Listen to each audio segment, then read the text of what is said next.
Selamat sore para netizen dimanapun kita berada, salam inspirasi bagi kita semua ya. Ini pernyataan dari DPR dibongkar habis soal bagaimana korupsi ya di Pertamina ya, sampai-sampai geleng-geleng kepala ini.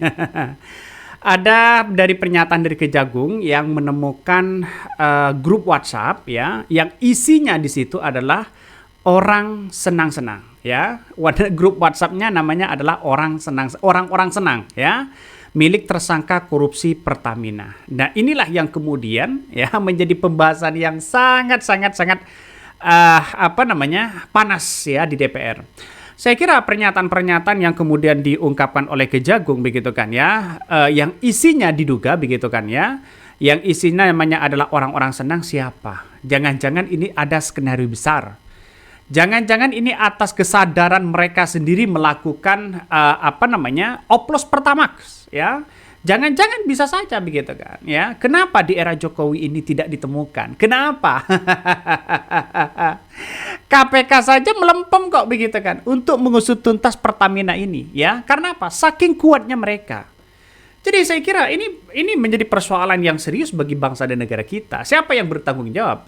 Seharusnya bagi kami adalah ya Erick Thohir, Jokowi, ya ini yang seharusnya bertanggung jawab dalam artian ya ungkap ya semua fakta-fakta dan realita apa yang sebenarnya terjadi pada ya bobroknya korupsi Pertamina di di era hari ini. Kabarnya ini 2018 sampai 2023. Kan ngeri begitu kan. Percuma DPR memberikan memberikan solusi sana sini, tapi kalau tidak dilakukan percuma rapat sana sini, pada ujung-ujungnya hanya membongkar itu aja ya. Kabarnya ini begitu kan ya. Ada data ya, ada penambahan data baru untuk tersangka korupsi di Pertamina. Entah siapa begitu kan. Semoga ini akan terungkap ya setelah Ahok masuk pada diperiksa begitu kan ya, ada penambahan data-data. Nah, inilah mengarah ke siapa? Jangan-jangan mengarah ke Mulyono. Coba kita lihat ya video-video yang kemudian disampaikan oleh DPR ini. Sangat ngeri-ngeri sedap, ya, seperti ini. Desember yang lalu tentang kualitas BBM Pertamina yang dipertanyakan oleh banyak masyarakat kami. Hari ini kekhawatiran kami di tahun lalu, Pak, bom waktu itu benar-benar meledak, Pak. Maka pada kesempatan hari ini, pada RDP kali ini, jujur saja Pak, kami sedikit kecewa. Kami tunggu-tunggu dari tadi paparan soal terupdate Pertamax oplosan, tapi tidak ada sebait kata pun yang menjelaskan soal itu di kesempatan pagi hari ini. Padahal kami menunggu-nunggu rapat ini dari berminggu-minggu yang lalu, sampai kami coba ingatkan di grup Komisi 6 dan sebagainya, dan alhamdulillah hari ini terlaksana, tapi juga tidak bisa mengurangi kegundahan kami dan masyarakat kami, Pak. Maka harapan kami korupsi yang sudah ditangani oleh kejaksaan, yaitu Pertamax oplosan yang katanya sudah merugikan negara lebih dari 1.000 triliun rupiah ini Pak, dan juga bahkan yang kemarin yang terupdate ditemukan juga adanya kontrak oplosan antara Pertamina dengan pihak swasta yang sudah berjalan sejak tahun 2017. Maka saya berharap ada penjelasan sejelas-jelasnya Pak nanti di akhir sesi ini Pak, karena jika benar maka ini adalah orkestrasi kejahatan totalitas yang masif dan terstruktur Pak, dari hulu ke hilir yang sudah terjadi bertahun-tahun. Ini di mata kami bukan hanya sekedar korupsi yang merugikan negara Pak, tapi ini adalah korupsi yang merugikan, menyakiti dan mengkhianati rakyat kita Pak. Bahkan tadi malam Pak Simon, ketika kami mau tidur Pak, kami mendengar satu berita yang di-share oleh kawan kami di grup Komisi 6 Pak. Menangis hati kami Pak. Sama tahu di grup itu apa Pak? Pernyataan dari Kejaksaan Agung bahwa mereka menemukan grup WA yang judul grupnya adalah orang-orang senang. Naudzubillah min syarri dzalik Pak. Jadi ternyata mereka melakukan selama ini dengan kesadaran Pak, dengan menari-nari di atas penderitaan rakyat, merampok bukan hanya dari negara tapi juga dari rakyat kami Pak.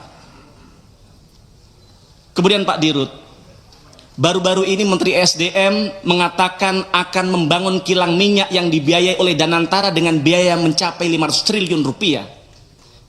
Lah jadi selama ini Pertamina tidak punya kilang baru Pak.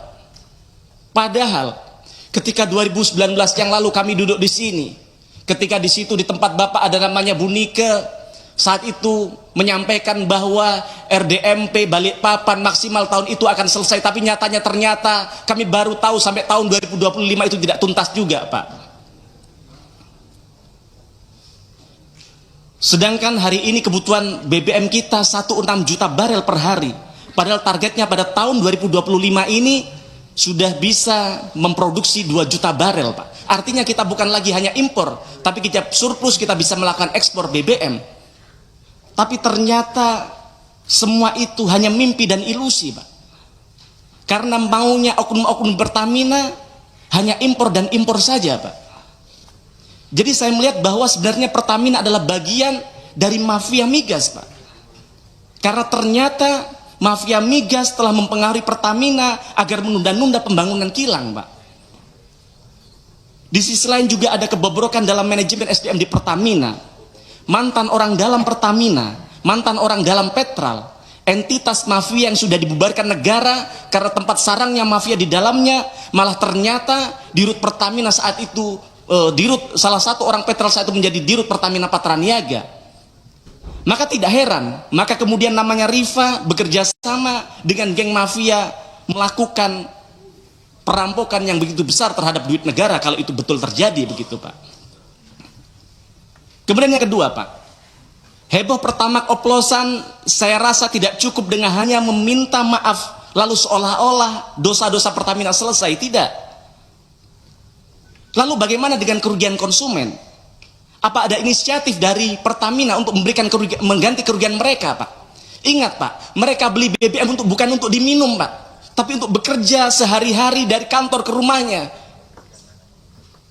Saya maka tidak bayangkan kalau seandainya kemudian oksigen dikelola oleh Pertamina, jangan-jangan dioplos dengan karbon dioksida. Maka manfaatkan My Pertamina untuk bagaimana bisa memberikan ganti rugi kepada rakyat kita, Pak. Dengarkan kata netizen, saya pikir ada benarnya. Gimana untuk mengembalikan integritas Pertamina, mereka ganti gasih Pertamax secara gratis selama setahun misalnya.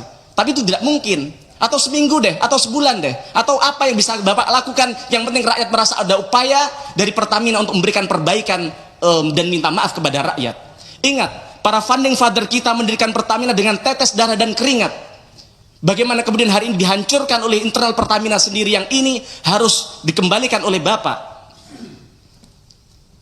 Kemudian juga kalau kita bicara lingkungan hidup kita, hasil uji lab BBM Pertamina hasilnya di bawah standar.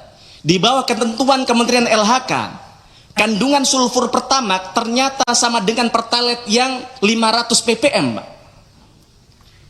Bayangkan, standar Euro 4 saja, RON 92 kandungan sulfurnya harusnya hanya 50 ppm. Belum lagi kalau kita lihat punya tetangga kita Shell hanya 10 ppm, Pak. Maka bobroknya Pertamina dari segala sisi ini, Pak. Dari SDM, teknologi, produk, dan sebagainya, ini sangat merugikan berbagai sektor. Maka reformasi inside outside adalah urgent dan wajib untuk segera dilakukan. Kemudian yang ketiga, Pak, jika menilik betapa besarnya gaji yang diperoleh jajaran direksi Pertamina, lebih dari 1 miliar per bulan, setara dengan gaji dirut Coca-Cola, Pak. Bahkan kami cek setara dengan gaji CEO Google, yang merupakan perusahaan global dengan valuasi dan market yang memang mendunia.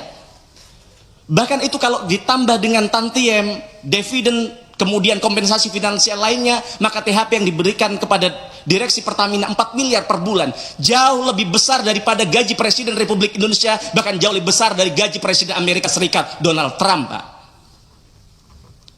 Ini amat sangat terlalu luar biasa.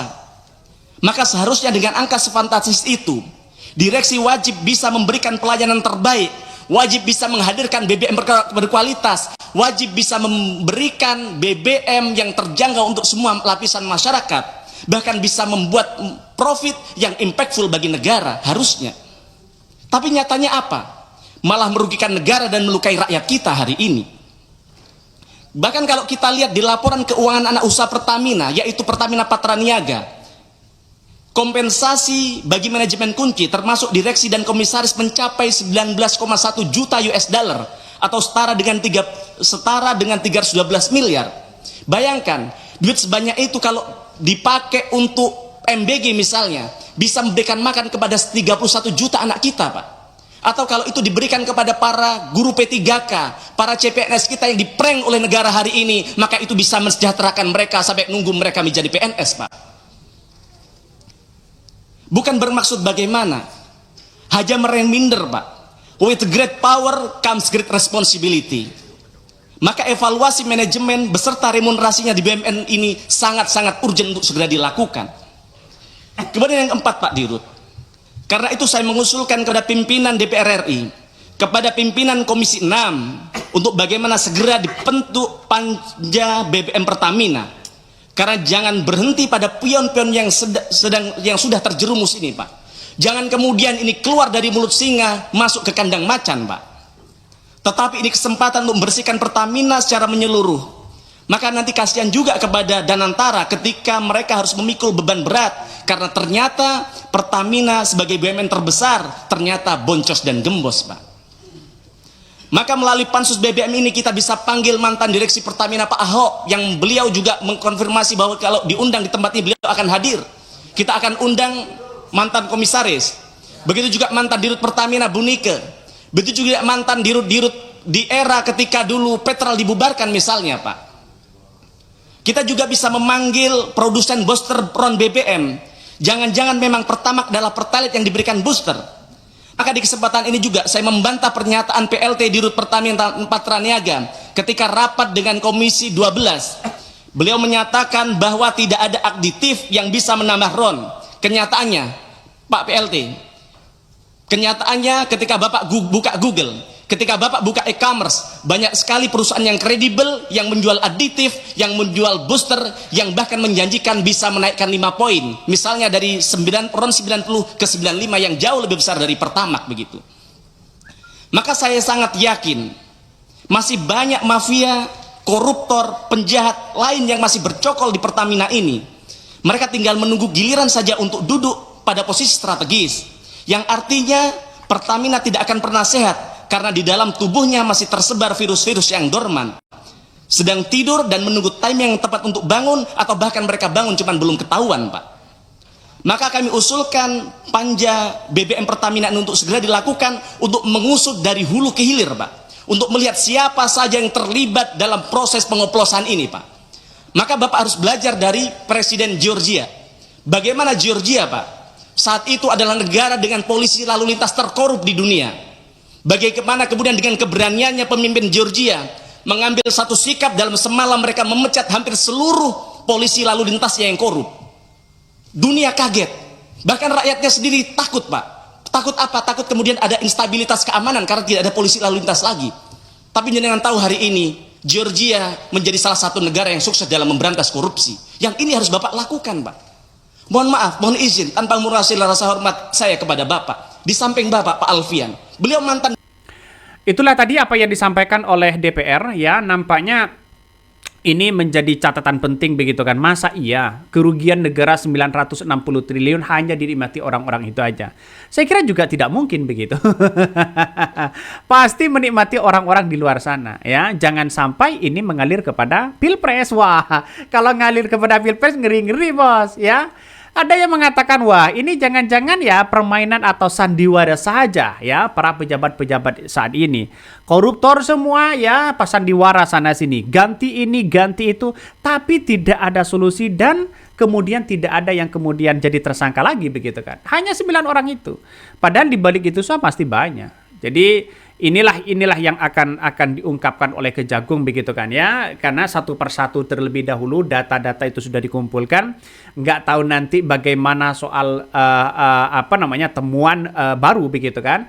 Kabarnya apa yang kemudian disampaikan oleh para pengamat begitu kan ya dari Pak Helmi di waktu Sudirman Said pada waktu itu begitu kan, ada pengungkapkan secara forensik untuk mengungkapkan bagaimana migas di Petral ini begitu kan ya, ada nuansa-nuansa korupsi besar ya, dan bahkan laporannya itu ya ketika mau dilaporkan ke KPK ada yang menghalang-halangi. Siapa mereka? Ada banyak dugaan mereka. Ada yang mengatakan dugaannya adalah Mulyono, ada yang mengatakan ini dan sebagainya, dan itu sudah diceritakan.